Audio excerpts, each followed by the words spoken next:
Hello mga ka-farmers! For today's vlog mga ka-farmers no kay nag-visit na punta diri sa tuang farm. Nagpa-deliver dahil ta og mga materialis diri mga ka-farmers no kay tungod na atay bagong project na buhaton. Natay 15 ka sako diri sa semento, 100 ka mga hollow block, pulo nga 8mm nga bakal ug 2x2 nga mga kahoy. Ang ato ding buhaton diri mga ka-farmers no kay maghimo ta og kulungan sa atuang barako. Kay katumagong kulungan nga gigamit sa atuang barako karon mga ka-farmers no kay para to sa atuang mga baktin. Mga nakay magud ang atuang tulo ka anay mga ka-farmers ug kinahanglan na gyud nato mabalhin ang atuang barako para naay kulungan ang atong mga baktin panahon nga malutas na sila.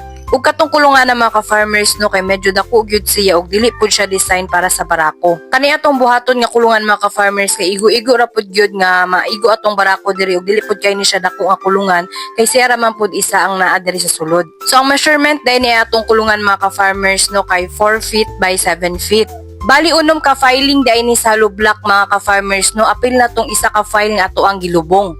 Kani nga kulungan mga ka-farmers no kay mas taas compare atong mga kulungan sa atong mga anay. Kay tungod basin makabuhi or moambak ni ato ang barako. Sa atong mga anay nga kulungan mga ka-farmers no kay medyo mubo to siya kay tungod na aman sila farrowing para dili sila makagbuhi. Medyo dako-dako na gyud ni ato ang barako mga ka-farmers no kay mag 5 months na ni siya karong October 25. Purya-buyag po dai ni katanod ni ato ang barako mga ka-farmers no kay tungod ato apo ni siyang gianad-anad og gunit para po dili ni siya mamangtas. Kay basi magud maglisod tagpaupas sa ato mga anay mga ka-farmers no kung mangtas ni atong barako. So napurma na pud gyud diri dapita ang ato ang kulungan mga ka-farmers no gahapit na pud ni siya mahuman. Naka-flooring na ta diri mga ka-farmers ug ato na pud ni siyang naatupan. Ang kulang na lang ani kay ato siyang plasteran diri sa sulod ug sa gawas. Ato na pud ning ipabutangan og duha ka bintana diri mga ka-farmers no para pud dili siya ma-stress ug makasilip-silip ra gyapon ang atong barako sa gawas. Ato ang estimated na gastos ani ato ang pagpahimo sa atong kulungan mga ka-farmers no kanidagan sa 7,000